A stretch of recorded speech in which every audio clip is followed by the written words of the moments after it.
بسم اللہ الرحمن الرحیم۔ السلام علیکم، میں ہوں عدنان عادل اور آپ دیکھ رہے ہیں میرا ویلاگ عدنان عادل جرنلسٹ۔ ناظرین، عام طور پر ہم عالمی امور کے اوپر بات چیت کرتے ہیں اور آج بھی میرا موضوع جو ہے وہ عالمی امور سے متعلق ہے، لیکن اس کا کچھ حصہ پاکستان سے بھی ریلیٹ کر جاتا ہے، اس سے بھی اس کی مناسبت ہو جاتی ہے۔ گزارش یہ ہے کہ سوشل میڈیا پر اور سوشل میڈیا کے رول پر بہت زیادہ گفتگو ہوتی رہتی ہے۔ پاکستان میں خاص طور سے بہت تنقید بھی کی جاتی ہے کہ سوشل میڈیا جو ہے اس کے بہت نقصانات ہیں اور اس کی وجہ سے یہ ہو گیا وہ ہو گیا۔ آپ کو معلوم ہے پاکستان میں ایکس یعنی ٹویٹر پہ پابندی بھی عائد ہے، لیکن لوگ وی پی این کے ذریعے اس کا استعمال کرتے ہیں۔ ابھی خبر آ رہی ہے کہ آسٹریلیا کے وزیر اعظم نے یہ تجویز پیش کی ہے کہ سوشل میڈیا کے جو مختلف پلیٹ فارمز ہیں ان کا استعمال 16 سال کے بعد کی عمر والے لوگ کریں، یعنی 16 سال تک کے جو بچے ہیں وہ ان پہ پابندی عائد کر دی جائے کہ وہ سوشل میڈیا کے پلیٹ فارمز استعمال نہ کریں، اس کے یوزرز نہ بنیں۔ اس طرح کی پابندی فرانس میں بھی ہے کہ 15 سال، کہیں پر 14 سال، اور دنیا کے مختلف ممالک جو ہیں وہ اس سمت میں بڑھ رہے ہیں۔ خاص طور سے یہ محسوس کیا جا رہا ہے کہ جو سوشل میڈیا پہ بعض ایسی چیزیں آ جاتی ہیں جو بچوں کے ذہن پہ اچھے اثرات مرتب نہیں کرتی، گو کہ اس میں بہت زیادہ ایسی چیزیں بھی ہیں جو ان کے لیے بہت فائدہ مند ہیں، بہت سی تعلیمی مواد بھی موجود ہے، یہ تو اس کے استعمال پہ مبنی ہے۔ بہرحال اب جو حالیہ ایک بڑا واقعہ ہوا کہ امریکی الیکشن میں سوشل میڈیا نے بہت ہی اہم اور میرے خیال میں فیصلہ کن کردار ادا کیا۔ امریکہ کا تقریباً سارا mainstream media Donald Trump کے خلاف تھا۔ ان کے بڑے بڑے اخبار Washington Post, New York Times, Los Angeles Times, CNN channel اور دیگر چینلز وہ ٹرمپ کی مخالفت کر رہے تھے، اور وہاں کے بڑے بڑے صحافی جو ہیں وہ بیانات جاری کر رہے تھے ڈونلڈ ٹرمپ کے خلاف اور ان کے مخالف امیدوار کے حق میں۔ لیکن اس کے باوجود سوشل میڈیا پر ٹرمپ کی کیمپین بہت زور و شور سے جاری رہی اور اس کا انہیں فائدہ بھی ہوا، اور صدر ٹرمپ جو ہیں وہ الیکٹ ہو گئے دوسری بار۔ تو اس سے یہ ظاہر ہوا کہ سوشل میڈیا جو ہے مین اسٹریم میڈیا پہ حاوی ہو گیا، مین اسٹریم میڈیا کی وقت کم ہو گئی اور سوشل میڈیا کے بیانیے کی اہمیت بڑھ گئی۔ اس سلسلے میں سب سے اہم کردار جو ہے ایک ایپلیکیشن یا پلیٹ فارم نے کیا جسے ایکس کہتے ہیں، پہلے ٹویٹر کہا جاتا تھا۔ اس کے بانی ایلن مسک بھی جو ہیں بہت پرجوش حامی ہیں صدر ٹرمپ کے، اور انہوں نے کھل کر ان کی حمایت کی، اور جب الیکشن نتائج آ گئے، ٹرمپ نے وکٹری اسپیچ کی تو انہوں نے یہ بات کہی کہ جو ایلن مسک ہیں یعنی ایکس کے بانی اس کے جو مالک ہیں وہ ایک ہیرا ہیں، ڈائمنڈ ہیں، اور وہ ابھرتا ہوا ستارہ ہیں امریکہ کے۔ تو یہ ایک بہت بڑا ٹریبیوٹ انہوں نے پیش کیا ایلن مسک کو۔ اب یہ ہے کہ ٹویٹر کے امریکہ میں 10 کروڑ سے زیادہ صارفین ہیں، استعمال کرنے والے ہیں۔ اسی سے آپ اندازہ لگائیے کہ ایک ایپلیکیشن جو ہے 10 کروڑ لوگ دیکھتے ہیں، اور کہا جاتا ہے کہ امریکہ میں جو ٹرمپ کی وکٹری ہے اس میں ایک گیس یہ بھی ہے کہ ظاہر ہے گیس ہی لگایا جا سکتا ہے، ایگزیکٹ سائنٹیفک کوئی وہ ایویڈنس تو نہیں ہے، لیکن ایک ایجوکیٹڈ گیس ہے کہ ملینیلز یعنی وہ لوگ جو وہ نسل جسے ملینیل کہا جاتا ہے، اس نے بہت اہم کردار ادا کیا ٹرمپ کی فتح میں۔ خود آپ کو معلوم ہے پاکستان میں ایکس کی اتنی زیادہ سیاسی اہمیت ہے کہ اس کے اوپر حکومت کو پابندی لگانی پڑی، کیونکہ اس پہ عمران خان بانی PTI کا غلبہ ہے، اس کی حمایت بہت زیادہ ہے، اور اب بھی لوگ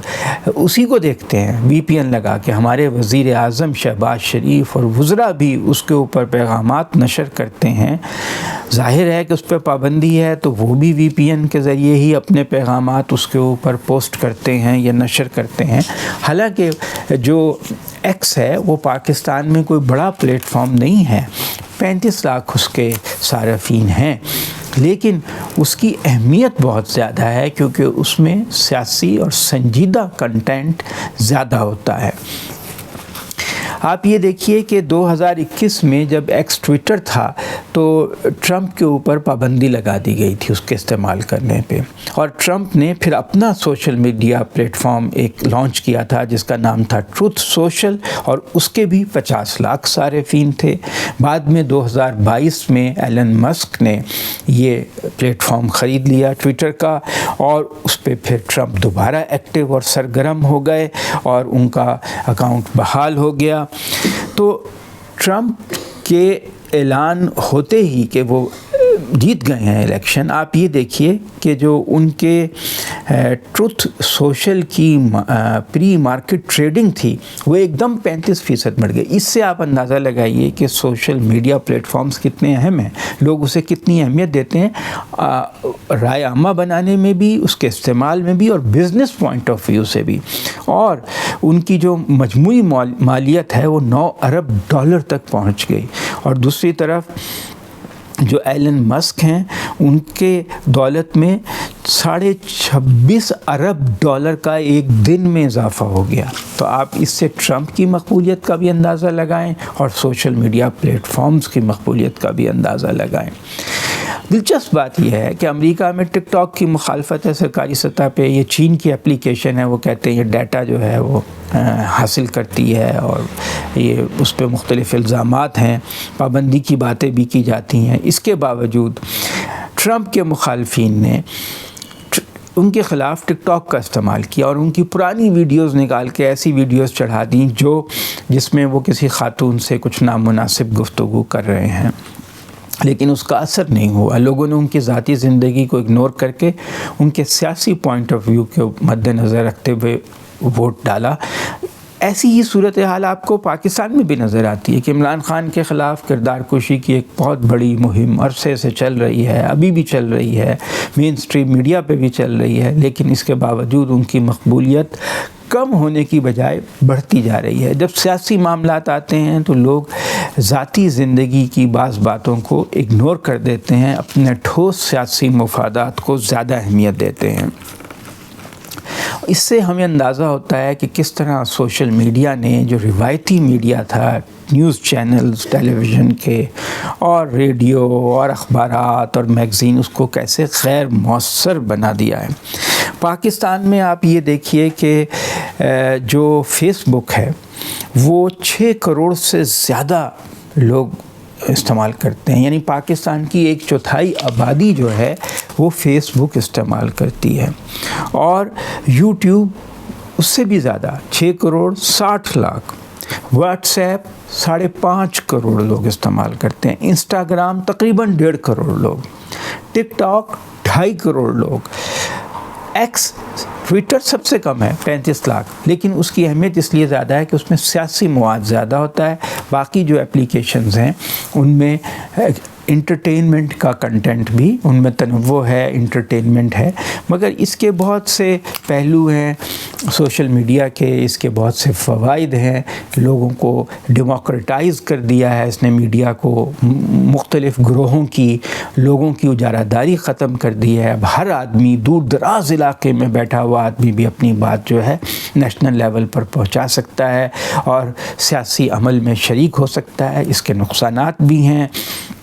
کہ بعض ایسا اس میں مواد ہے جو بچوں کے لیے اور بڑوں کے لیے بھی شاید مناسب نہیں ہے، اور اس پہ ریسٹرکشن لگائی بھی جا رہی ہے کہ نفرت نہ پھیلایا جائے، نفرت پہ مبنی جذبات نہ ابھارے جائیں اس کے ذریعے، اور ایسا مخرب اخلاق کو تباہ کرنے والا مواد۔ اسی لیے آسٹریلیا کے وزیر اعظم نے یہ تجویز دی ہے کہ آسٹریلیا میں جو 16 سال سے کم عمر کے لوگ ہیں ان کی رسائی کو ممنوع قرار دے دیا جائے سوشل میڈیا کے پلیٹ فارمز پر۔ تو اسی طرح کے یورپ کے کئی اور ملکوں میں بھی مووز ہو رہی ہیں۔ بہرحال ایک بہت ہی دلچسپ منظرنامہ ہے دنیا کا، ایک نئی ایجاد نے پوری دنیا کے جو روایتی ڈھانچے ہیں ان کو ہلا کر رکھ دیا ہے، بلکہ الٹا پلٹا کر دیا ہے۔ اب دیکھتے ہیں کہ پاکستان میں مختلف پابندیوں کے باوجود یہ سوشل میڈیا جو ہے وہ سیاسی منظرنامے میں کن تبدیلیوں کا باعث آنے والے وقت پہ بنے گا، جیسا کہ امریکہ میں تو بہت بڑی تبدیلی جو ہے آ گئی ہے۔